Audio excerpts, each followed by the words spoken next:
What's going on, YouTube? Quentin here from DoubleEdge Games, and we are back with the DoubleEdge podcast once again. It took way too long to do this just because we had a lot of technical issues, but I got a couple things to get off my list right after I actually introduced the homie. So, of course, we got the returning man himself, Dom, a.k.a. 4 Mills on the mic. Say what's up to the people, boy. What's good, people? How you been? How you living? Hopefully well. All right, cool. And, of course, we got the other homie. He's a regular on this show now, as you can tell. The big homie himself. I thought I thought Pootie Time Mufasa, a.k.a. Matthew. Say what's up to the people, boy. What's up? Welcome to our nerd session. Yes, welcome to the nerd Back session. Back again with that double edge action. Yeah, you didn't forget, boy. Let's go. I was kind of worried for a minute. But I got some sad news. I got to tell both of y'all. So, remember how we talked about Ghost in the Shell last podcast? Mm-hmm. Yeah. All right, two things. Actually, one regarding the video, one regarding Ghost in the Shell. We actually got our first comment on that video, too. Did you know what it entailed? What?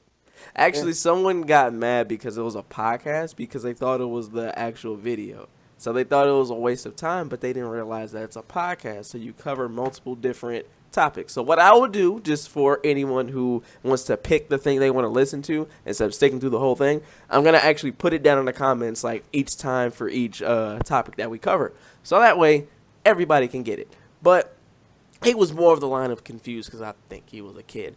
And second thing, the Ghost in the Shell game that I used to play, a free-to-play game that it was actually not bad. Oh, yeah, the first-person shooter, yeah. Yeah, they closing it down, bruh. It's done. Whoa. It's kaput. It's over, man. It was some very good memories. I was actually going to do, like, the full-fledged review of it, but I never got around to doing it. So, It's been out for a minute. Actually, me being such an anime fan, they were trying to mark... I think I got an email about it when they were trying to, like, launch the game.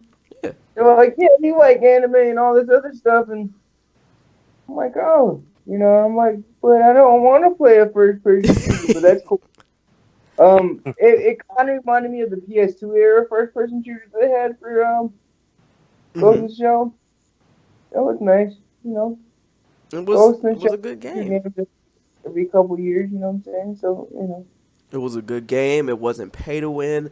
It had good mechanics. I actually liked it, but unfortunately, Ghost in the Shell will be ending in like the next couple months. So if you guys want to get your fill-in of the game right now, you can download it on the Steam store and actually get a taste for what I actually enjoyed. But let's go ahead and get on to the podcast today. So one thing that Matt brought up today, which as soon as I invited him into the call, he brought this up. This is regarding a lot of the single-player games. And this is actually with a lot of the oversaturation of microtransactions in the single-player games. Because, Oh, yeah. What'd you say? Oh, yeah. I mean, it's just, I understand, people got to get their money. But usually you see this type of, I can't even freaking speak today. You see this stuff in free-to-play games. So we're going to go ahead and go down the list of who we usually go down. And then I'll just switch up from there. So, Dom, how do you feel about microtransactions in single-player games? See, it's interesting because, okay, my homie, a lot of people that I know, they play sports games, shit, so they get, VC points, you know what I'm saying, for 2K. Yeah. And that's kind of understandable because my homie that's also on my staff, we brought this to my attention. He was like, you get too old to grind like that after a while. And he was like, we still enjoy grinding it out, the characters and whatnot, because even For Honor had this issue, and it has this issue. They didn't. There's a big community about how it takes almost a year, maybe 2 years, maybe and a half, to get some of the items that you can just pay for right away. Oh yeah, I saw that shit. But okay. So pay to play, pay to win is kind of ridiculous, but sometimes it's beneficial, not for extreme things. Like for instance, I've been playing Warframe. This brings up a good point. Is I'd rather pay for a new frame than an actual weapon. Okay. And the weapons and some of the items that don't drop regularly and are hard to farm, I'll pay for those.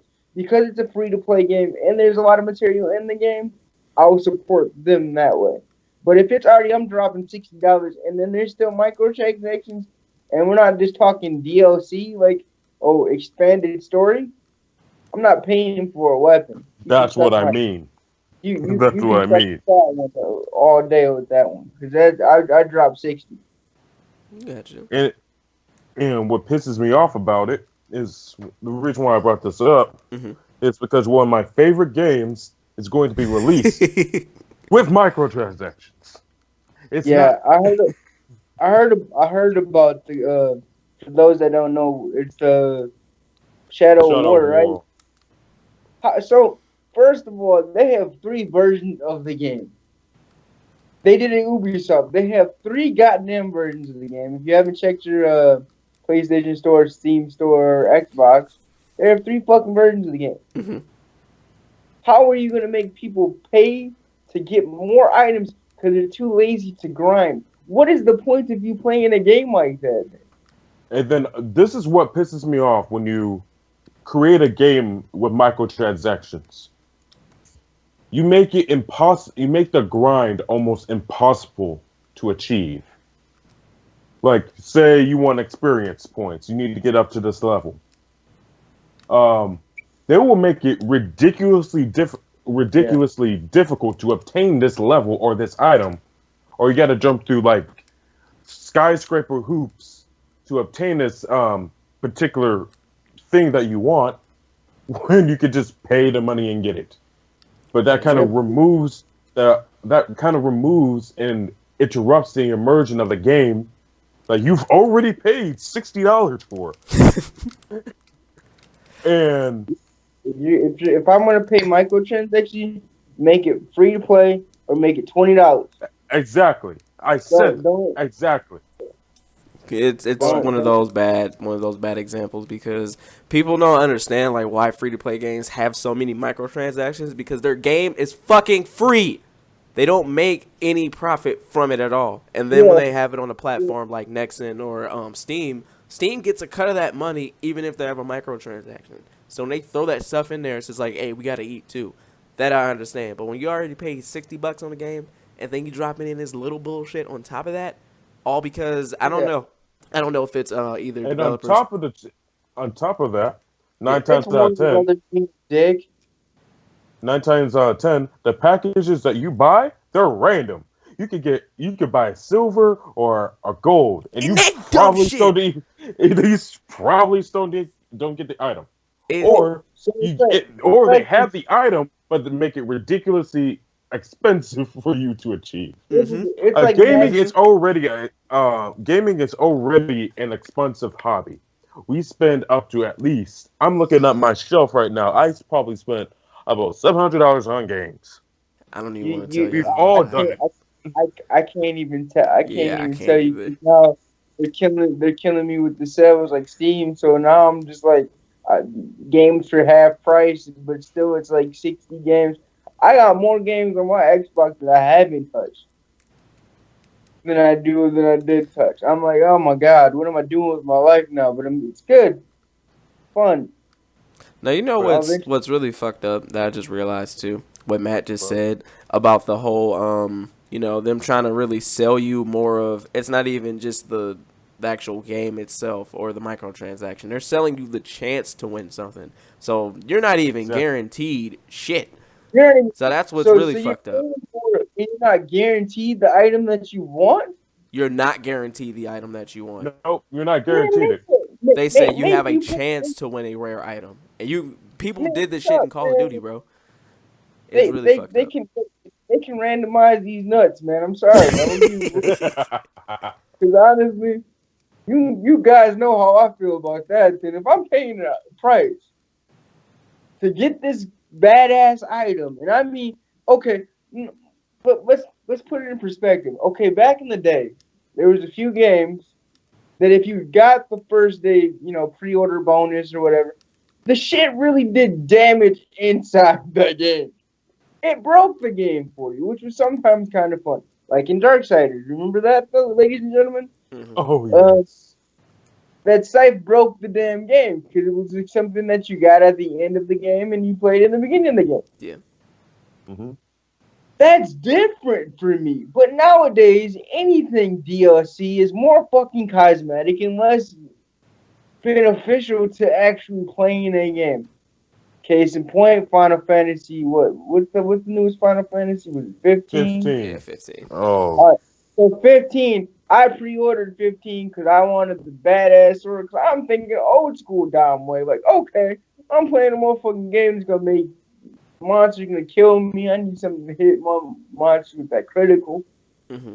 Man, I played that, and I think I used the sword probably for like the first 5 hours of the game, and I'm like, all right.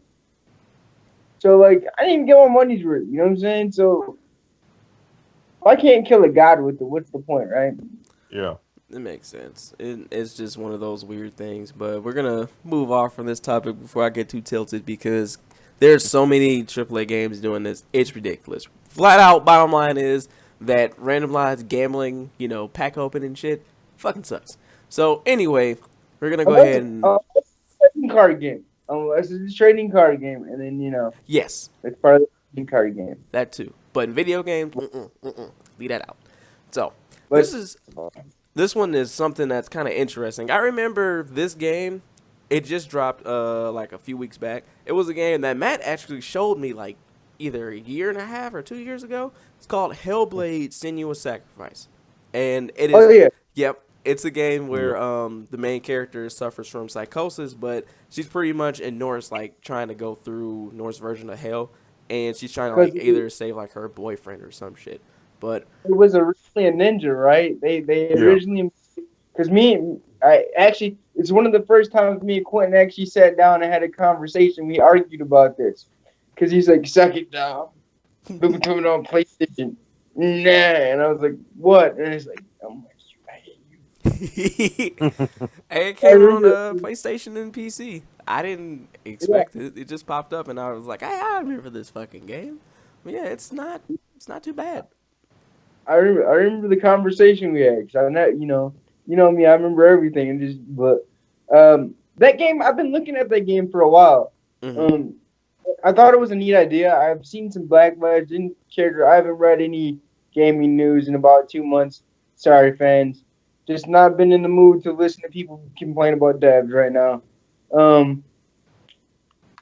But I think it's a neat idea. If it brings awareness to mental illness in a way that people can go, okay, I understand, cool. If not, it was a fun acid trip and have fun with your trip. That game's disturbing as shit. It really is. I think I'm almost at the end of it, but it's just from her hearing all the voices in her head and the hallucinations, and also the visual. The game looks just straight up beautiful. It really does. But the devs, it was made by 20 devs, and it's technically an indie game, but that's why they charge half the price of it. But it's like a new trend that's going on. So I don't know if any other development teams will go through this trend, but it's just the only issue I have with the game is that the pacing is off. Combat's really good. There are times when you're fighting like a ton of enemies, and it's not like, Devil May Cry, because this was made by Ninja Theory. It's all third person. So when you're fighting, everything is really close up. So when you get like 3 niggas pop up on you, you got to find a way to duck and dodge and move and pick your fights wisely. But sometimes you'll be going to doing puzzles, then you'll be fighting, then you'll sit through like a big cutscene. It's just the pacing is really off. But other than that, the game is okay. I think that's another thing too that we have to appreciate sometimes. Because I was taught I watched this video through Pretty Good Gaming. Shout out to those guys in England. They're talking about games with too long of a cutscene, and I understand that. But there's a point with storytelling, you know what I'm saying? Yeah. But I think pacing is key, definitely in a lot of games, but I think they were really trying to push and tell a story. Plus, the price was low, man. You gotta respect that. You know what I'm saying? What was it, like 40? It had to be like 40. Remember? I like it was $30, but I stopped really paying attention to price. Like PUBG is $30, but that's a game that I have literally almost 300 hours in. That game is one of the biggest games right now. But the game itself, it's not that I don't mind them telling a story. That I don't mind. It's just the pacing is really, really weird. It's like for like an It hour and a dragged half, on. I'm doing a puzzle in a cutscene, and then like I get like maybe 5 minutes of fighting, and then it's just like, oh, you're going back to all these weird puzzles and acid trips and all this shit. And it's just like, goddamn shit. I don't mind there Well, being a story, yeah, but the pacing is weird. I think they, it's a very inventive thing. So maybe if they come back and make another one and can continue her story or whatever, you know, I think they might do it. It's like Heavy Rain though. Like I fucking don't know why people play Heavy Rain. I you Um, know in the sense of, I think what was Heavy Rain, like a point and click type game where it's like a lot of QTEs. Heavy Rain was the more quick time events than Shenmue.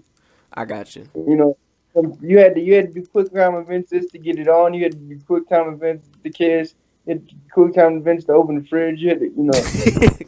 Surprisingly, this game didn't have really any QTEs. It was just more of just the camera just being third person and having like really odd pacing. But I think And I'm 20 close to the end though. people here, so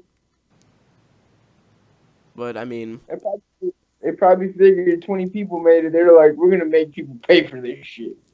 I understand like 20 devs. That's hard as fuck to do. And looking at the game, I was like, how did they get it to look this fucking Oh, beautiful? it's a gorgeous fucking game. I don't know. Every time I get a chance, I'll keep it and be jealous with envy. It is a really beautiful looking game. But if you guys did want to pick that game up, you can pick it up for $30. It's only on PS4 and PC. And Matt, man, seeing as how you were the one that showed me this like a while back, and this game went through a lot of changes. If you were to either get you a PC or PC, I was about to say PC twice. If you get either PS4 or PC, would you actually pick this game up? Yeah, I would. I don't mind acid trippy games. The only games that I don't play are first person shooters and You want horror to play games. Payday? Come on now, Paydays. I can't. I just can't. I suck. I suck. Hey man, it's I- all about the practice, bro. I used to be terrible at Call of Duty. I was out here fucking in like clan battles with a 2.0 KD. That's Bro, right, man. you don't understand. Like I fail. can't do the traditional shooters though, but I can play some Payday. That's bot. I kill bots.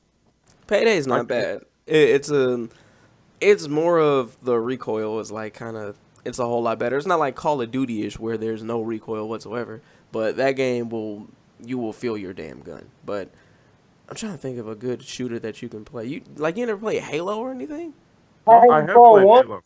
I have played Halo. I played Titanfall the 1 first. or Halo. I have played all the way through 5. I still suck. It's all good, man. It's not as bad. I have not improved. It's okay. It's okay, bro. I Y'all have have- not improved. There's games I still suck at. I suck at rhythm games still. I'm black, but I suck at fucking rhythm games. No matter how much I play them, I fucking suck. at rhythm games. I suck at rhythm games so bad. And I love Parappa the Rapper. Shout out to my favorite rapping dog. I couldn't even play that game. I always failed. I don't understand how. I always fucking failed. So I don't know, man. That's just me, but don't even sweat it, bro. Hellblade was good. That was a good game. It was a classic. But was that everything on Hellblade? I think so. But it's just like a indie game with a AAA look, but it's indie game, so half the price. But that game has been out for a week and a half or 2 weeks now, so you can pick it up on PS4 and PC. And we're gonna move on to one more thing, and this is with I know Dom's gonna have a lot to say, and Matt. This is with free-to-play games coming to console, which I've noticed a lot of. Like Dom's been playing Warframe. I know they've moved a lot of free-to-play games on console. So Matt, tell me what you think about free-to-play games on console and how they work out. With free-to-play games, my whole concept on them is I'll play them. I'll play any game at least once, just to try it.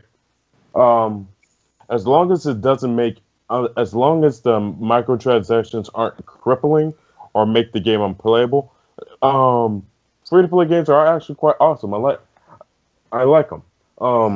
I don't play them that often because normally I'm not that type of guy to sit there and game for like 3 days in a row. Because I I have something called adulting to do. So Oh, shots fired. Red oh, down. Red down. Shots fired. but I actually enjoy it. I don't see the problem with it. It's a great field. It's a great they're great games 9 times out of 10, and just nothing I could really complain about them. So you're saying you got grown man shit to do is what you saying? You ain't got time for this bullshit? Not all the time. I could barely game as is, bro. Shit, bro, man, I work like 40 hours a week and I have to work on videos. Shit, when I get home, I'm on fucking PUBG, bro. Literally, I that got was my schedule. 17 credit hours. I got 17 credit hours with my name on it. Yeah, fuck all that, So, bro. What? I have to. I'm just saying, man. Hey, man, everybody gets to that age where they can't really game as much. It was like that for me, like a few months back. But, I mean, that's just how it is, bro. There's gonna be that one game that's gonna break that fucking cycle. I'm just letting you know. PUBG I broke know. that cycle for me. But, Dom, man, tell me what you feel about, these free-to-play games, bro. All right, so I've been playing like free play games off and on since the Android dropped. You know what I'm saying? Mm-hmm. And I'd stop, you get boring or whatever. You raise your pet dragon, and then like when the Xbox dropped, Warframe dropped just around the same time as I was playing Division, and so I had played, and I never thought free to play games could look nice. You know what I'm saying? They actually have some mechanics that I fucked with and everything, and actually told a really good story. And then I was like, I had stopped playing because the homies, you go and play in a squad game, which is with your homies, and then you move on to something else, and then you just, you don't have time because you keep playing new games and new stuff. So recently, since I've been trying to save money, I'm the type of person, I get bored, I beat a game, which I beat Diablo 3 in like 4 days while it was free. Mm-hmm. Plus, I beat it within the parameters of the freeness. Um, so I decided that I was gonna play Warframe. I saw a good article on it, and I was like, "Damn, they changed the game a lot. I want to try it." Got that attention.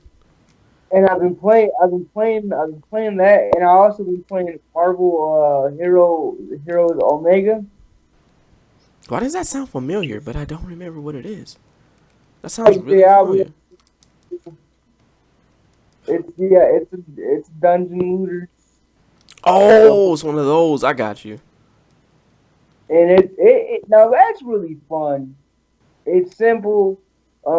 My biggest problem with free to play games, not even the microtransactions at this point. I just feel like because I'm about to play Path of Exile for those. It's coming to console. Mm-hmm. It's pretty much Diablo clone, which I like Diablo, and I like, My boy Jalen and my Rob be playing that game. was it? One of my friends, well, two of them, Jalen and Rob, plays that game, but they play it whenever we're not playing PUBG. So they actually enjoy it, and I think they come from playing League, so that's kind of what it reminds them of, in a sense. It's Diablo to the core, but League reminds me of Diablo every time I look at it, like StarCraft and Warcraft back in the day. Like the camera Um, angle. Yeah, but I'm a fan of it because if you can do something that builds a decent community, that's the problem. Like that's what's selling me on Warframe is the community is not toxic, and I don't want to think about really, fucking toxic communities like League, Call of Duties, all them damn shits. but yeah, like with Warframe now they have clans, so even if you can't find a game, you can always like, hey, shoot your clan an invite, like, yo, I need some assistance, and somebody pop in. Isn't But isn't I don't know. trying to think, is that game still like co-op only? What? No. A lot of like, if you have the right build, you can solo everything. There are certain missions where you do meet people, which is fine, but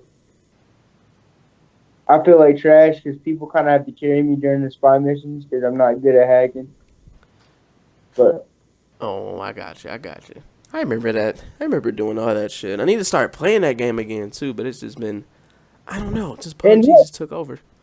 speaking to the double edge crew, the reason I started too is they're gonna start going to open world.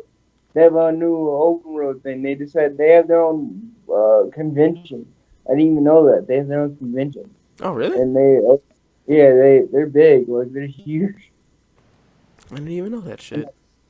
Play on PC and console, so it's like their community's massive, and they're going into an open world template. So I've been trying to grind up to complete stuff for the open world template shows up. That is pretty cool. I did not know that. I had no clue. But I mean, for free to play games, I mean, coming to console kind of really doesn't really fall on, it's not really gonna affect me. But I feel like if anybody can, play more games, more the merrier. They're good games that are coming, so it's not anything too bad. I want that Daedalus. I want that Daedalus one though. I want that one that they've been streaming. Yeah, it's gonna be a minute for that. Unfortunately, they want to give all the streamers time to play the game first, because they're just trying to like promote the game heavy. Because a lot of people watch like a shit ton of streamers. I went on their Twitter already and was like, "Yo, I saw a streamer." Da, da, da, da, da. Yeah, it's literally weird. It's like everybody has to. You either have to be a streamer in order for you to play that game like that, because then you're not even gonna be able to get a chance to. So it kind of sucks. The beta is like 40. The beta is $40 or something of that nature, like 30 something. If I had a PC, I'd have bought it, but Yeah, my boys, they bought it already, but they can't fucking play it because of the dang, the devs not wanting to really let everybody else into the game. You have to be a streamer in order for you to play, so it kind of sucks. It does, but I mean, free to play games, you really don't have much to lose. They're free, but we're gonna go ahead and change the subject pretty quick. The last thing that I was gonna bring up was actually kind of weird, and this goes on the line of like, whenever a game comes out, a AAA game, and their actual like sales quota and what they want to hit. Apparently, Resident Evil 7, no matter how well received it was actually considered a sales flop from Capcom because it didn't hit. I think they were trying to sell like I think it was they sold 3 million copies, but they wanted to go for 10 or something like that. But do you, who we go to last? Matt, Dom, do you think that is a flop compared to you, or do you think that sales number is still decent? well, Resident Evil has the hardcore fan base. It's one of those things. Since the very first one in '96, Mm-hmm. for following out of nothing. It was just pretty much, I'm old enough to remember every release of, I mean, like actual every release of Resident Evil.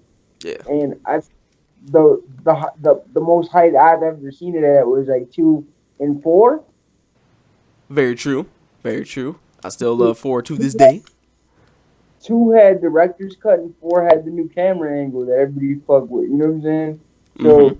So 6 and 7. I know a lot of people that I have a few friends that are diehard. And when I mean diehard Resident Evil fans, and I feel like 7 was a good take on a lot of shit. You know what I'm saying, man? And then, I don't mess with it. I poop my pants. I'm not scared, but I hate jumpy scary games, whatever. But it looked fun. I don't think it was maybe in Japan it might have been a flop. You know what I'm saying? Yeah, they considered it to be a flop because it didn't hit their sales quota. But it's just like, let me cut in on this. Yeah. I wouldn't say it's a flop. I would say they over predicted. Perfect. They over predicted. I'm not gonna sit there because they still sold over 2 million copies. So, and who knows what they're gonna do once? And who knows exactly? I would say they over predicted, and with this over prediction, they thought so many people are gonna buy this game, buy this one particular game. When it come to find out they did it, they still had that game still won awards So that says something. But But they just overpitched it is all. That's just here's my my thing with that too is with the new sales model that I usually do is I don't normally pick up a game right away anymore. I'll exactly. wait. Too. I'll wait 3 months because they're gonna have a sale, and just like For Honor just did just recently, which I've seen an uptick in people playing, is because I don't think we've been disappointed by AAA, and I don't think it's a fickle. Sometimes I think it's a fickle bitch thing, and I always refer to that as we're a bunch of fickle bitches, hooting and hollering. But I think in a game like Resident Evil, I think first of all, it came out at a horrible time. Very true. It came out I think fucking January. I think it was sandwiched in between two games. It was sandwiched in between some shit. I remember that. Yeah, it was. It was.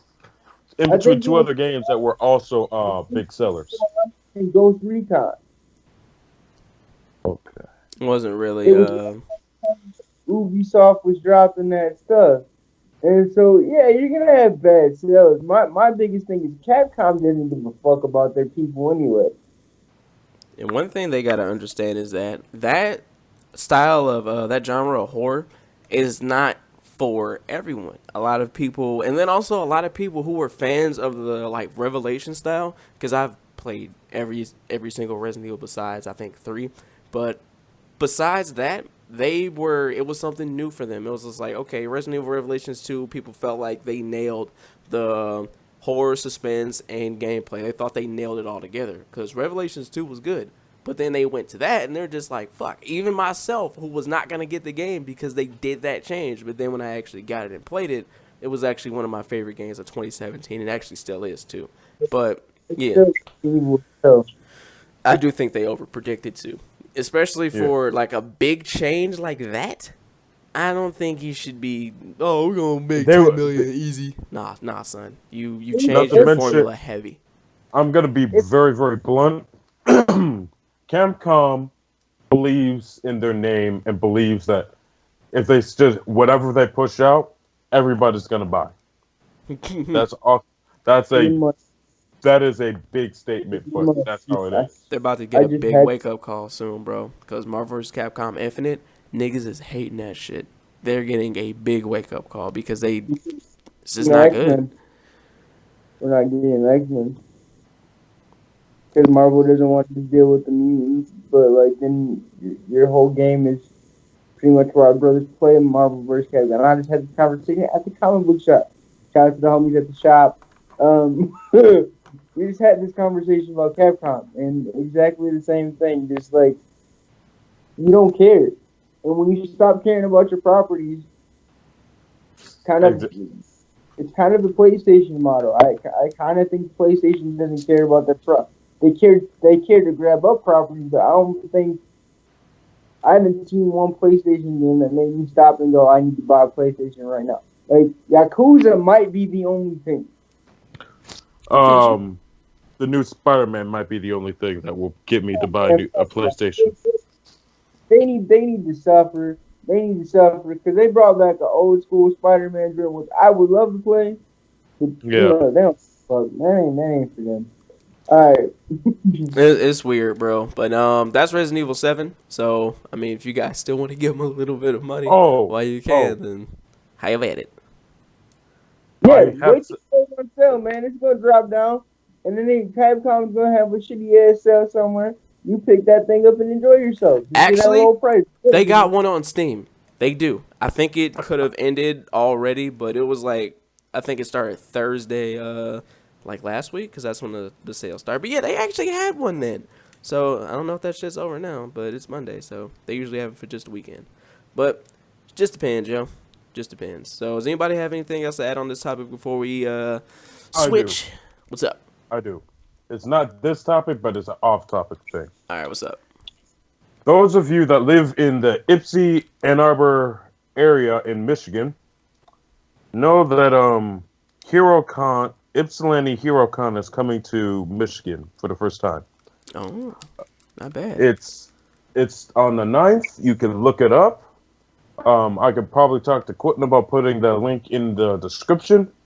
But it's the first con that's ever actually come to Ypsi, Yeah, actual Comic Con that has actually come to Ipsy because in a they're usually been long in like while. Detroit, and I think the last one I went to was in, I think, Novi. I think that was the Yeah, last Yeah. no, one. Yeah, that was So fun this though. is this is the first time this has ever happened. So if you live in the Ipsy and Ivor area, if not, come no, to the con. It's absolutely free. That's a big plot point. It's absolutely free. Come enjoy yourself. It's a nice week. It'll no. be a nice day. So I Sounds need to good. on the loan ninth. boxes. Oh, you just reminded me of something. This was something Defend I said I was gonna do like a while ago, but I forgot, mainly because I couldn't actually find it. But there was actually a independent comic book artist that was down at the Comic Con back in May. That's how long it's been since then. And he actually had a comic book called AAI Wars. I think it's like Alien Artificial Intelligence Wars. It's kind of like late or like early 90s like kind of Metroid feel to it, but it's actually not really bad. So when you actually go down there, try to talk to people and see exactly, what they got going on, cuz a lot of people actually had some pretty dope shit up there. But his was definitely pretty dope. So if you ever saw that, and his is all kickstarted. So if you ever saw that, I would give it a read. It was not bad at all. I actually enjoyed it. Yeah, actually, a few. I know one comic book that started out independent and got picked up by a big publisher. And this next year, I was like, dude, I, I got an actually signed copy of his original print. And I was like, dude, I remember. I was like, next time I seen him, I was like, dude, nice look on the arcane. He was like, yeah, you were just telling me to go check out that comic book company, and I did, and I was like, yo. I was like, yeah, let's pick it up. It's a nice looking book, man. That was It good. it is a pretty fun experience. So, Double Edge podcast. It's always double edged for a reason. We are going to switch over, and instead of actually covering a lot of gaming news, we're going to cover some film and cinema news. So this one I've been rubbing my hands together like Birdman the whole time, just because I finished it like a couple days ago. And I hope everybody here has seen it. The Defenders, son! Has everybody here seen it? Oh, I have not watched it yet. Damn it! I've been working nonstop. Man, fuck work. You better watch that shit. You know how I'm good gonna watch it today. I got you, man. All right, well, We I can can't. We talk about. can't. We can cover some stuff to an extent from Please what don't the spoil trailer it. For from what the Please I'm trailer not. did. I'm not gonna spoil anything because my point is, I can make my points without spoiling them. All right, go ahead, bro. Go ahead. Okay, so Quentin already knows. I woke up bright and early uh, that Friday. That Friday, it was all over my Facebook. Shout out to Quentin for liking a bunch of stuff. Um, I feel like this series redeemed the Iron Fist Oh, in a Mm-hmm. big way because the fights weren't crap. Um, I actually shout out to Sigourney Weaver. We all knew it wasn't going to be a bad series. And Sigourney Weaver is a part of something, and you're a nerd. You should always know that we get a nerd boner for an old lady because she's a nerd goddess. Shout out to her for always doing a great job in any science fiction material. Um, it tied up nicely. My biggest issue, and I'm gonna, but this is not spoiling anything, because really the ending was really iffy because it really didn't set up anything. It just kind of it lets you be what it wanted to be. Because we Yeah. already know Jessica and Luke Cage are getting season 2, and we already know that Punisher's coming, Hell and yeah. whatever. So it's pretty much the the ending is not really spoiler worthy. You know what I'm saying? Because you really want to see this journey. It's pretty fast paced. It's short as hell. It's 8 episodes. So I took 2 days to watch it because I was gonna watch it. I'd have finished it one. Um, uh, but everything about it just marinated nicely. My biggest complaint is because of how they set things up. Certain characters, I want to know will they interact with each other still, because it was very good to see Jessica and Luke together. It was very nice. It was very good to see the heroes for hire. The whole Luke Cage Iron Fist relationship blossomed nicely. You know, Okay. the Daredevil actually got. They did a really good job of making him the leader. They did. They really did. He even though he's So the OG to put on a suit, well, just a New Yorker or whatever. Because I think all that stuff took place after Daredevil, like all the series. Mm-hmm. it took place after Iron Fist, right after Iron Fist, Got you. about 6 months. 6 months after. So everything was cool. My biggest thing is there wasn't a lot of cameos for different characters. There was um there was a lot. We did get Misty. Okay, that's not a spoiler though. Misty Knight loses her arm finally. So yay. Yeah, we knew that shit was gonna end up Yeah. coming. So Because they hinted at it. They almost did it there in Luke Cage. I was like, all right, anti arm. But this one, she finally loses the arm. I hmm actually really enjoyed the paranoia that the regular people have of superheroes now.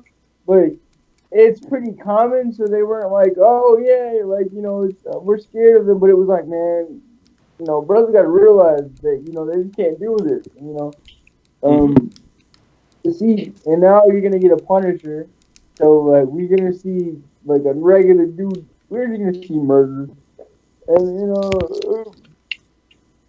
I really like the Defenders. My biggest thing is I don't know. There's a lot of things that I could say, and I'm not going to because I'm not just watching yet.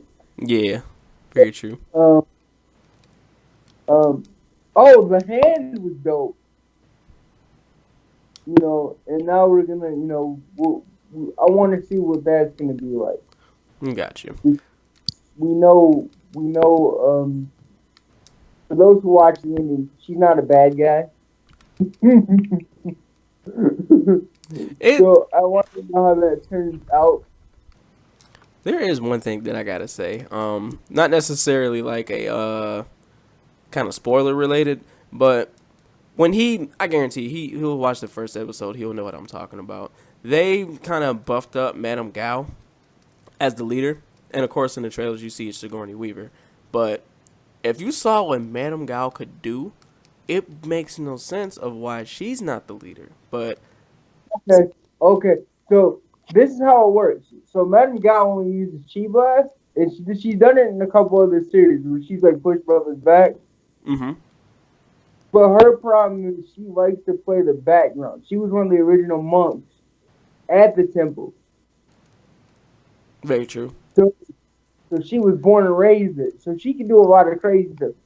Sigourney Weaver's characters had more of a tactician's mind. They all vied for power. She just had the best connections to connect. They explain it with no, because like Nobu's up there hunting wolves and bears. You know who Nobu is. Nobu was Yeah. hunting. You run into Nobu, he's speaking straight Japanese and hunting. Talking about how he hunted the bear down.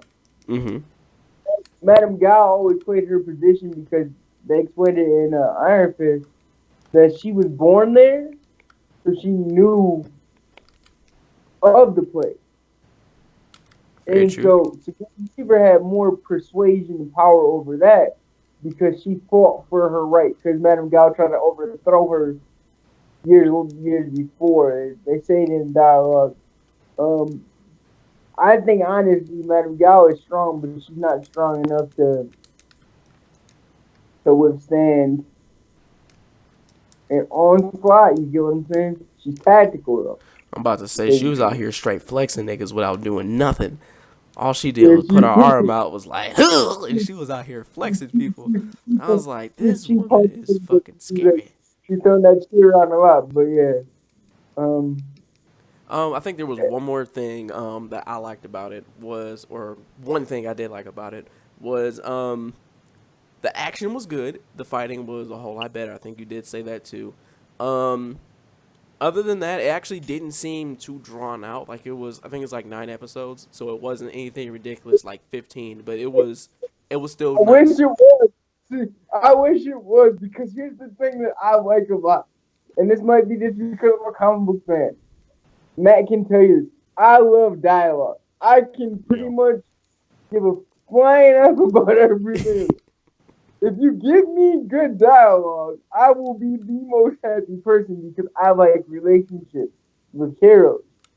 So my like when I mean relationships, as I like the the inner me, like look, shout out to the coffee reference Hmm. for those for those for those for those who make it to the end. There's a very comical scene that I never thought they would put in the show. Oh yeah, I know what you're talking about. I was I was a little shocked though. I was a little shocked. He didn't say nothing. He Yeah. said it, and he was like, I'm out. We know what's going on. We know. Think she's slick. She done put that filler out.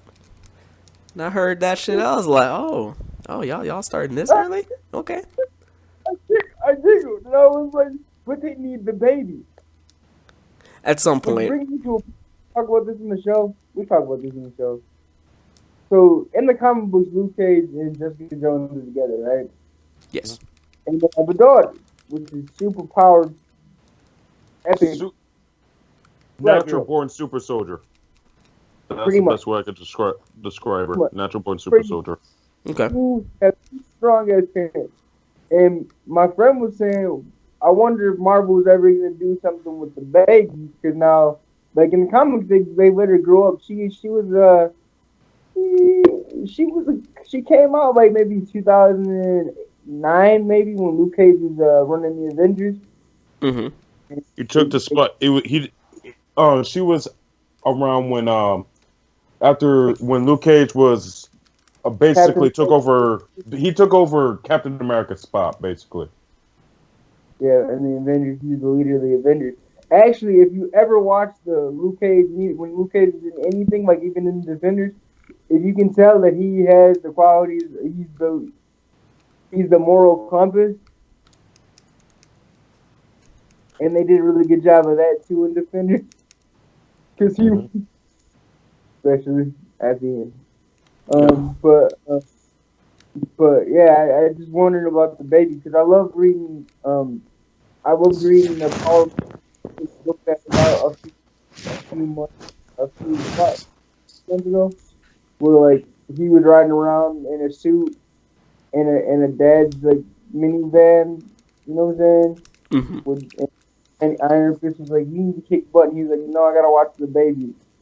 So you got like, and then like Jessica being mad at like Iron Fist and Luke because every time they hang out, somebody's getting shot. Are you talking about Heroes Fire? No, it's No. well, they didn't book Heroes Fire. They called Luke Iron Fist and Luke Cage Iron Fist, Mm-hmm. and Jessica and him are married. So like now, like she was complaining that every time he was trying not to hang out with Danny because he has a daughter. So he's like, Danny, every time I hang out with you, my wife gets mad because we end up beating up some bad guys, which isn't a bad thing. But I can't come home to my daughter with bullet holes in my clothes. Very true. Very true.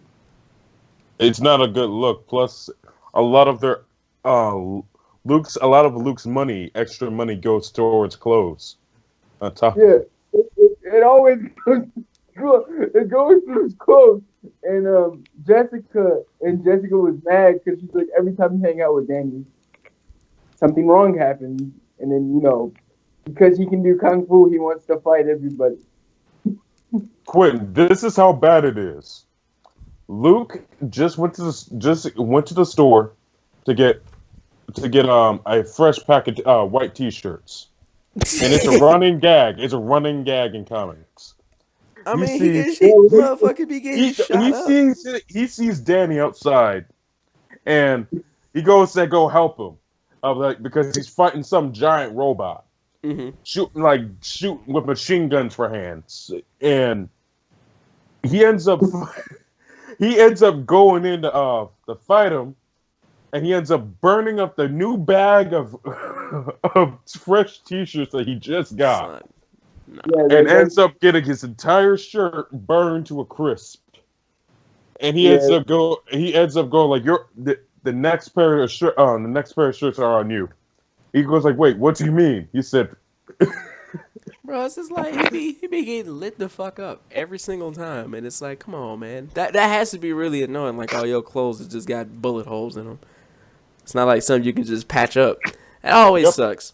Oh, but there's two more things that we're gonna end up covering. One's just gonna be, or three more things. One's gonna be like a little mini side note, but this one, I have been reading up on this for so long, ever since like I saw the OG movie back in the 90s. Spawn is finally getting a film reboot. They're actually making a new Spawn film. However, it is not going to be like the old version where it's generally catered to him. He's more of going to be like a Jaws type figure. And it's going to be, I think it's going to be based on main character's Twitch, I think, from the comic books in the HBO series. So, Matt, I'm pretty sure you are well familiar with Spawn. I'm pretty sure you are. So, I'm more familiar than him, but yeah. "Yeah, he is more familiar, but I can start." go ahead, man. Tell me what you think about this movie, dog. I'm very, very conflicted with this approach on the movie because the Spawn series itself is actually very, very detailed, and to have him to be more of a Jaws-like figure, it's very, very off-putting because you never truly see the depth and complexities of Spawn himself, and the complexities of how he has to deal with knowing that he is that he has to fight the knowing how do I present it? I got you. He can do it better. But knowing the complexities of the mental mindset of the character. Basically, Spawn himself cannot be a Jaws-like figure because he is not. He is not. He just isn't like that. He's a character that has to fight is being attacked from all sides. Yes. He has to always. He's being controlled by hell. He has to fight fucking the other demons and angels. He has to fight. He has to fight them. Maintain what little humanity he has left. So to make him into this ominous monster, which even though he portrays himself like that, he's not like that's not the character. So Yeah, to do so, it's I don't know what's going on. To do so in a movie setting like this, it's almost insulting to the very series itself. That's just my opinion. No, you're right, bro. I felt the exact same way when I first heard they were making a reboot. I was like, let's fucking go. And then I heard they were like, oh, it's going to be based on Twitch, and Spawn is going to be the Jaws figure, and it's going to be more like horror-esque. And I was just like, I don't... And this is from Seth MacFarlane, too. Or no, why I say Seth? I keep saying Seth MacFarlane. Todd McFarlane. Why did I get them niggas mixed up? But it's based on, just I have so many Spawn comic books in here, it's ridiculous. I can't picture that movie. I want to see the movie and see how it turns out. I just hope it's not one of those like Godzilla movies where it's based on people experience and all that shit. Like, I don't give a fuck about that. We don't care about that part. So, Dom has read more about the comic than I have, and that's saying something. Yeah, what's up, Dom? Spawn is one of my I'm okay. So I've been collecting Spawn since I was 3 years old, and it came out in '92. I've read Spawn, and so what you guys are saying is kind of true. But if you really go in depth, like, okay, if you just pick up an issue of Spawn, like the original issues, he was more like a Jaws-like figure. Like, he was more of a figure that you've seen in the background anyway. Because of the things happening around him, I understand what Todd McFarlane's doing. Because his fights, if you ever read the comic, his fights only lasted 2 minutes. Yeah, because that That nigga, is he true. just pieced him up something He mean. show up and he was such a mythos type creature because he lived in the alley of the lost souls, so he wasn't seen by everybody. Midway through the comic series, probably like issue 80, maybe even like 80, because that's when he like maybe around 100 to 80 when he started killing off prominent figures. He became more prevalent in action, but he's always been a mythos based creature. The only difference is Matt has a point. If you deal with the complexities of his mental state by saying he's tricked, he'll live. He'll if he keeps using his powers, he'll die. That's why you barely ever see Spawn. Is because if he uses his hell powers, A, hell gathers more people from the army, and B, he has a shorter time to live on the clock. So basing it around Sam and Twitch, not just Twitch, but Sam and Twitch were like his vocal point from the outside. That and the newscasters. So the movie makes sense, I guess, to people that like really read it. You know what I'm saying? Mm-hmm. It makes sense in that way that he can be portrayed as a horror movie character instead of like a superhero movie character. Like I love the movie. Don't get me wrong. As Movie I much have. cheese as that movie had, I still love the movie too. Okay. Now, mind you, the movie is very accurate in portraying characters, Yeah. which was unheard of in the 90s. So we'll give it credit where credit's due. I think, first of all, this movie's been promoted since like 2010. Todd McFarlane's a douchebag. Shout out to Todd McFarlane. If you sue me, I don't care. Still buy your books anyway, so you don't have no problem. He's been pushing this movie forever. I think it's funny that people get hyped for it now when this movie's been like on the reporter block for like 7 years. I think he had like a really hard time finding like actual He wanted the art company. style. He wanted the art style. That's his problem. His problem was he wanted it a certain way, and he didn't want to bend over backward. So, and plus he hates the character. He hated the character for so long that he killed him off in 08, which was a sad day for me. Which was a sad day. I dropped the book. Somebody getting they hoes calling.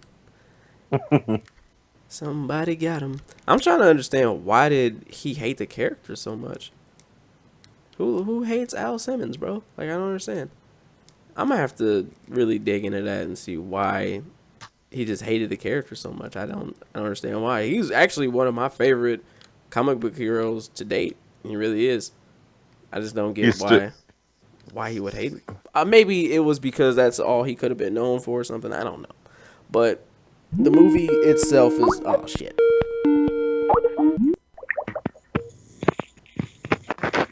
Oh, no! Didn't work. All right. Everybody in here?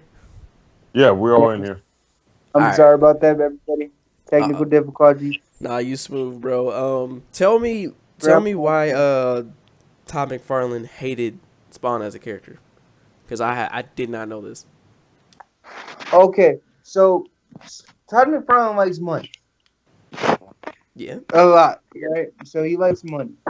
So mid 2000s, comic books weren't selling no more. Spawn was the top selling comic book for a long ass time. So during probably 2007, 2008, he started something called Endgame, which was a great story about how Spawn like kills himself. The first panel, Spawn blows his own brain up, blows his own head off with his plasma fighter. And and so he doesn't really care for him anymore because he's gonna kill him off. And that was gonna be the last Spawn like storyline ever. And so Endgame sells like a bunch of money because a bunch of fans are like, yo, we're gonna read Endgame, that's gonna be great, you know what I'm saying? Boom, boom, boom. they give this that's white, his body, the power of the suit because the suit is like a symbiote, so it's not really anybody can wear the suit. So we're like, okay, but this guy enjoys his powers too much, and then for after Endgame, it takes about a year off where he does a bunch of weird like Spawn adventure books for a while. Nobody read those, and then he starts back at 200, and 200. You're still dealing with this character, so about like 250 is when they bring L. Simmons back. And that's where everybody's been reading on now. Like, you just kind of skip around and read where L comes back. But, like, he didn't care for him. It wasn't making no money. You know what I'm saying? And that's why he kind of hated it. So, to me, it's surprising because after all the hoopla of him killing this character, he's been pushing for this movie since, for 5 to 7 years. I got you. That makes a whole lot of sense. It really does, because I've noticed that for a while now. Especially like back then, it was like back then when I was like really, really on Facebook a lot, and then I like watched Spawn again, and I was like, yo, what are they ever making another one? And I googled it, and it was true. I was like, oh, they're making another one, cool. And then it's like, yeah, he's writing the script out, and then here we are, like damn near 8 years later. And he's just now saying, like, oh, it's confirmed and all this other shit. I'm like, God damn, dude. Take you that fucking long? Yeah, because he wasn't fighting about a script.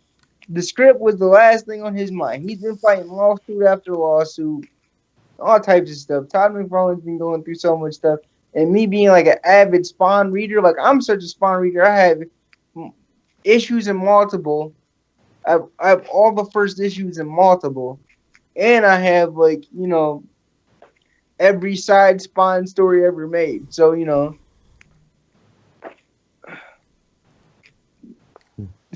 for me, the movie means so much. And I actually was talking about this with a friend. He was like, yo, you going to write notes? I'm like, yeah, I'm going to take notes. Like, everybody's upset about, it's so surprising that, like, you two, because I know you guys read Spawn and you've seen the show. I was so surprised that you guys were, like, freaked out by him being like a side, a horror figure that's going to pop up every once in a while. And I'm like, he always did that. Like, to me, that makes more sense. It's not that's like kind of bothering me, because if you watch the HBO series, motherfuckers will be in an alley, and then out of nowhere he'll pop up for like 20 seconds, kill him, and disappear. That I understand. Yeah. But it's just just to make the whole movie catered around like Twitch and all these other people, and you're not gonna see him like that, like it's Godzilla. Yeah, I don't know. Well, Twitch and them play a pivotal point too. They do. They're just very annoying sometimes because you want the action. And a Spawn book is paced differently, so I can definitely see it from a movie standpoint what he is doing. He's trying to be as because the animated series was as close as we gonna get, man. You know what I'm saying? If you really want to watch Spawn and its spawniness, go watch the HBO animated series. It's actually directly taken from the comic books. I was surprised that they did the Concade, which is one of the worst. Like, I have a strong stomach for everything, and I read a lot of fucked up things. Me and you both. Well, I read more fucked up things than you do. That is true. You got age on me. Well, not even age, just tolerance for a little bit more. But yeah, I get you there. You're catching up quickly. But like, to read Kincaid's storyline, because anybody that knows Spawn, Kincaid was a child molester, and Spawn took him out in a very gratifying way. But he becomes a Spawn himself. So, to even do that in an animated series was enough for me. Where I was like, all right, they got my approval. Then they did Chapel. Shout out to Chapel. Oh yeah. I wonder Chapel. Yeah. Kind of mad they didn't have him in like the film. They had some other character do it. They had to make the girl do it when she's already a badass anyway, so it made sense in the film. But yeah, Chapel was another comic book character though. He's part of the Youngbloods, and they have to. I don't know if they're gonna take him out. If they have to take him out of the movie because of legal purposes, because he's not his own character. But Chapel was a part of Youngbloods. Shout out to Youngbloods. They just started back up. So all the '90s babies, if you were reading Youngbloods when you were a little kid, read them now. So good. Um, Chapel, yeah. Shout out to Chapel. Murder. So, but yeah, like Spawn is gonna be great, man. I'm excited. I'm excited for that and the Watchmen animated series that HBO is doing. Oh yes. What? Yes. Are you for serious? Yes. Mm-hmm. Oh my god, bro. Rorschach was my favorite fucking character, bro. Because you like Spawn. Exactly. I remember my brother, because it made me so mad that I had never watched the film, and he kept talking about it so much. He was just like, just watch it, because he didn't have any of the graphic novels. He was like, it's still good. So I was like, all right, I watched it. That movie was good. But that character Rorschach, bro, that man's the freaking truth, bro. He really is. That's one of my favorite characters next to Spawn. It has to be. But I did not know they were making an animated series. I'm gonna definitely have to watch that. Did not know that, man. You can actually look at the animations, the drawings and stuff they have already for it and stuff. There's been a dozen articles now, but because Watchmen universe has become canon and DC universe. Oh, okay. So they finally did all that now? Yeah, it became. Yeah, they finally crossed over after like hinting at it for like, what is it? When did 52 start? Like, so 4 years ago, 5 years ago they said it. Yeah, so. 4 years ago, 5 years ago it was suggested, and then in one of the Flash Rebirth comics, Owlman and Batman were duking it out anyway. Yeah, but in one of the Flash Rebirth comics, it was confirmed. Yeah, because Batman finds the button, and that was like a mini. Yeah, that was like a whole little mini arc and conspiracy, which was great to even read people's reactions to. But yeah, it's cool. But Watchmen's one of those things that the movie did it justice, but people don't like the movie for some reason. And then I always tell people, do you really want a space squid killing everybody off? Cool. Because the message of the movie was there anyway, and the ending was great, and it was more like the book than people want to admit. Because I was 19 when that movie came out. Well, I was 18. 19 when that movie came out. I went to theater by myself. Broad daylight. Man, still get mad to this day when what happened at the end. But to this day, mainly, well, I don't know why. You know why, but still, that's just such a good series. But I didn't realize we were like an hour in. So we're gonna talk about something else that just actually got announced like a few days ago. They're actually doing a Joker origin movie, and they're getting Martin Scorsese for it as well too, which is gonna be dope. But it's not gonna have Jared Leto, so I don't know how people felt about Jared Leto's Joker. I didn't really care for it as much, but it's gonna not include him at all. I think it's the dumbest idea. Honestly, let me be frank. I'm sorry if Matt wanted to take over, but I'm honestly going to tell you this. This is going to be the main point why. Why? One, Joker's oversaturated. Two, he has an origin in Killing Joke, which would be officially his origin if you really want to call it that. Okay. And like, there's other origins been out there. Like, he's been a homicide. Like, which one was he, like, a rapist for a while? And like he was killing women off. And almost Jack the Ripper style too. He saw Batman like dressed up as a bat, and he found it more amusing to piss this guy off, which I always find to be like probably the truest origin of the Joker. Mm-hmm. That and the Killing Joke version, which is a great one too, but he doesn't need an origin because he's ultimate evil. I would say he's ultimate evil, as well as insanity incarnate. Yeah, he's evil without any reason. He's, without any motive. He just be like, I'm gonna piss you off on my lap. He's the opposite of the coin. There's no need for him to have an origin. Like, it can be cool because regular motherfuckers want an origin, but if you ask any comic book reader, they don't care. Got a point, man. Got a point. This is why I'm not really excited for. I'm excited for it, but at the same time, I'm not. Because let me finish. Let me finish before you rip me a new ass. Let me finish. Well, all right. I'm always happy to see Joker on screen. The problem is how he's portrayed. Now, this is the thing that's gonna piss me off about his new screen with the new writer of Joker. The whole writers of Joker at this point in cinema. They're gonna make they're romantic. Number one, they're gonna romanticize it with Harley Quinn. That's just gonna be how it is. That's not gonna change. He needs to punch her in the face and tell her to go somewhere. Number two, they ever since Heath Ledger's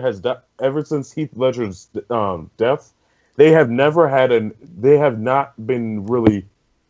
They're very, very cautious on going the brutal route with Joker. That's another thing that's gonna piss me off about it. Well, okay. Number three. Okay. It's basically gonna follow up. Basically, it's a prequel before Suicide Squad, and it's made by the same writer. Oh God! Wait, it is? Yeah. So at this point in time, it's made by the same fucking writer. So okay. So I'm not gonna. I talked to somebody about the origin for this Suicide Squad Joker. I always felt like if he was the Eminem type dude, where if he grew up gutter first and then was insane, if we got to see that development of him that way, then it would make sense for him to have a grill and shit. He just looked like he wanted to be a rap star. You know what I'm saying? Woo, shout out to Juggalos. No hate. You know what I'm saying? But like, they said it was something weird, like because that Robin suit apparently like he died or something. They're like, oh, Batman found him and knocked his teeth out or some shit. So they tried to Batman Beyond him. Okay. Yep. Because that was what happened in Batman Beyond. A little bit. Some more sinister things than, well, God, what they hinted at.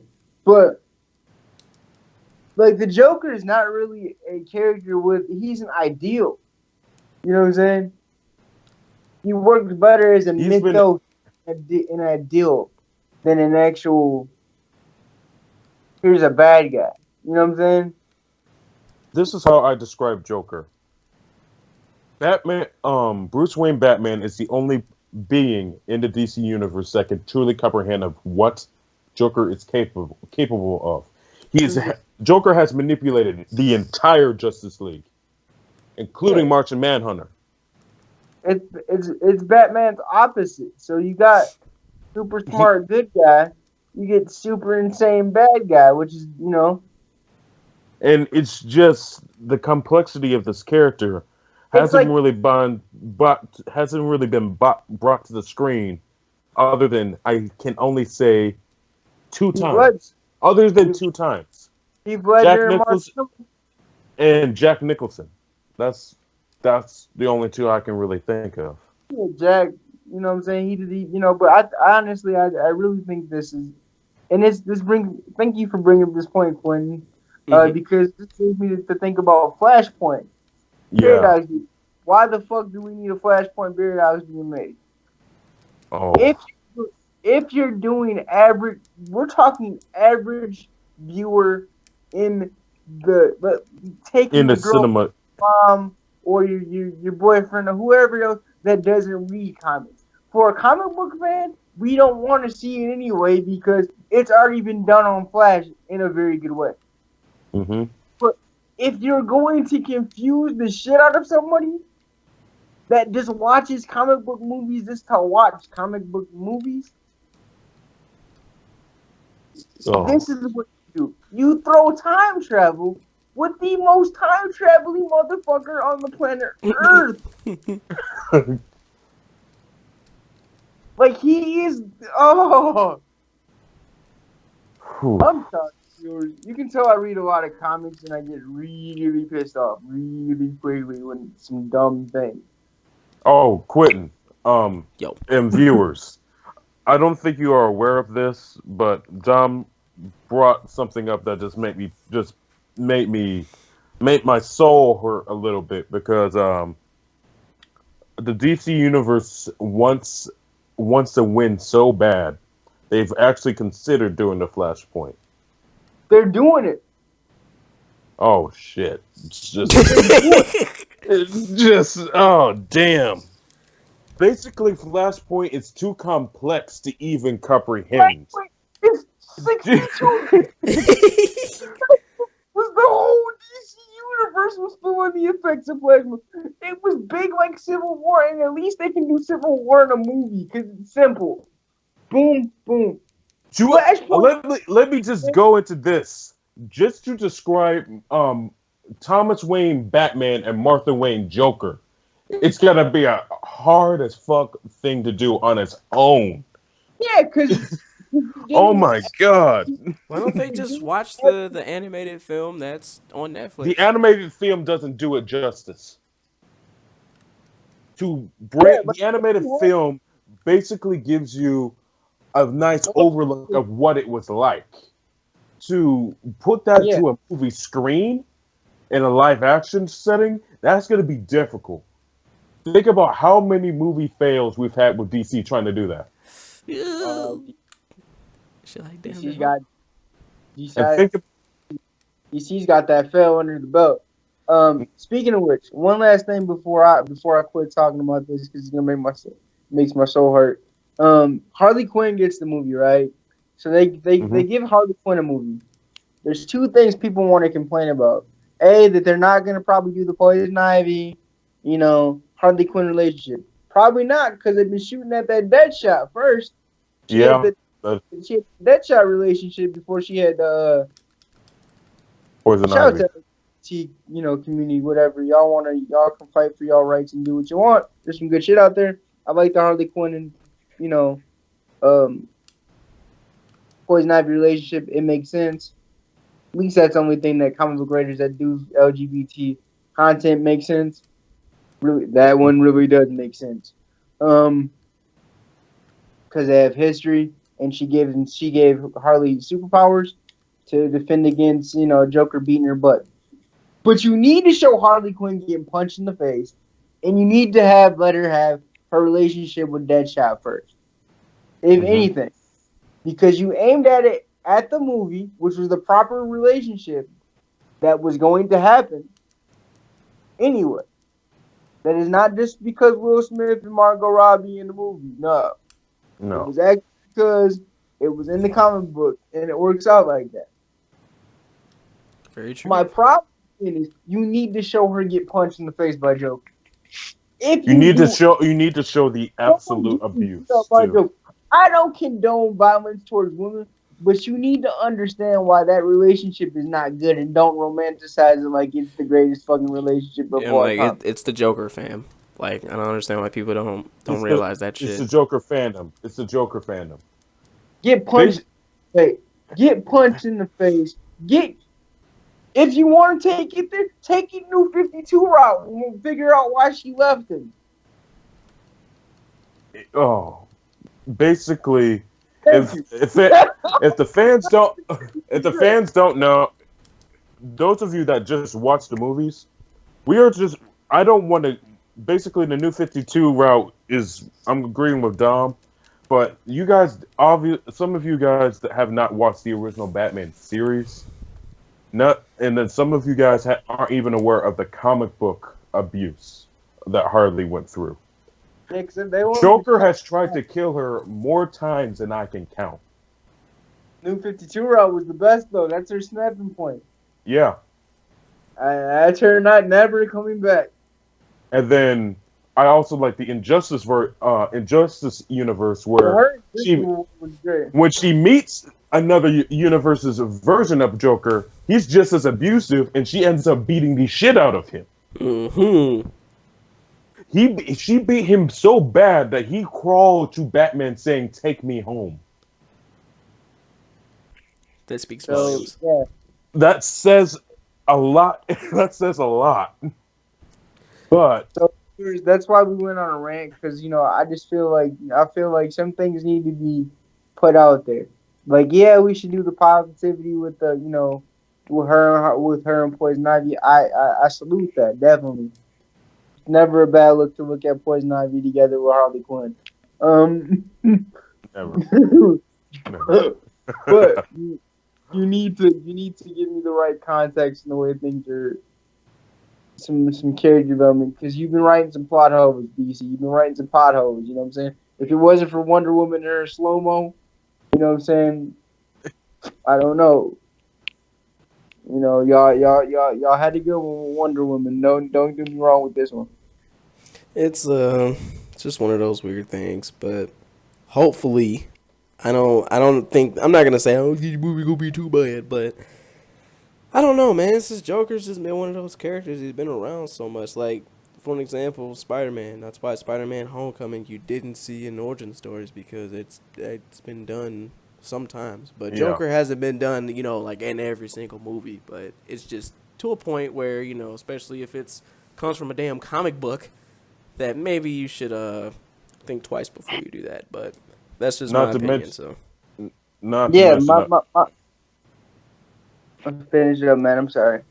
not to mention, everybody knows what the Joker is about. Everybody knows who the Joker is. yeah, Yeah, like he's more of an identity. Like, he's more of a ideal. You know what I'm saying? He's an ideal. He's not. He doesn't have any. His most emotional origin is probably the Killing Joke, and then that just turns out horribly wrong. Anyway. And even in the Killing Joke, you saw how he was already half broken. Yeah, So- he's dead. He's dead. He Once was he already he was already half broken. And yeah, me and Dom are gonna probably spoil the shit out of it. His wife died, and then his pregnant wife died after he lost one of the biggest gigs that he could have ever possibly had. And then he had, with Falcone, and then falls into a vat of X chemical, that, X chemical, and and turns white and goes on a killing spree.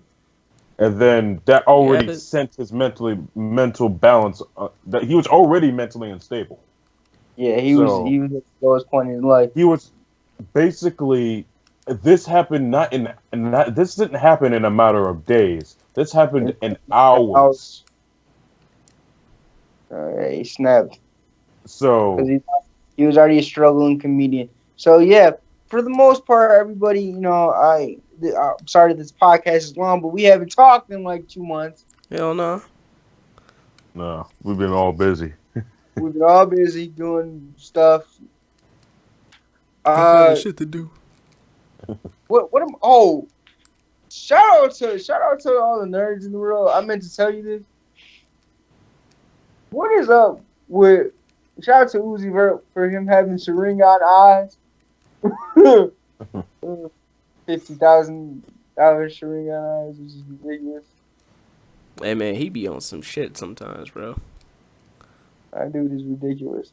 He be But on some shout out shit. to all the wannabe gamers now. You know what I'm saying? Doing tips, tricks, Twitch stream, and I thought about starting my own stream. So viewers, if you want me to talk shit while I play video games horribly, tell me. 'Cause I will do it for y'all, the fans. You know what I'm saying? I mean, just start up a I think you can actually do it on the Xbox pretty easy. You don't need anything like OBS or any crazy shit like you need on PC. I got Mixer. I can just go do it from Mixer. Okay, that ain't too bad though. It ain't too bad. But man, I forgot what I was just about to say for a minute. I think the very last thing that Matt brought up was Marvel going in like an 80s cinematic feel. I think they want to go with that, but I don't understand why when it's just like you don't need to change anything that you're doing at the moment when it comes to raking in money, cause they've been raking in dough for I don't know how long, bro. Think, think about the best way I could describe it. Think about the music that has been played in a lot of the Marvel movies lately. Think about the colorations. Think about the best example I could say is Guardians of the Galaxy. Volume 2. Just Yeah, that fucking poster alone, bro. That kind of tells everything. the '80s esque feel to it is actually very refreshing. It's actually quite refreshing. But it Even works. It and worked it. toward. Go ahead, Dom. It worked towards. It works towards. Hold on. It worked towards Star-Lord's character development though, because he was a kid in the '80s. That he would make reference to that, and so it would feel like a space epic because you're playing through his mind. You know what I'm saying? Yeah, but this is Any, the reason why any the reason why I bring it up is with the new trailers of Thor Ragnarok. I've noticed the colorations. Oh, okay. So you think like because you know what it is too, Matt, and they're going from the Ditko, they're going from the Kirby and the Ditko era, like the '60s, '70s era.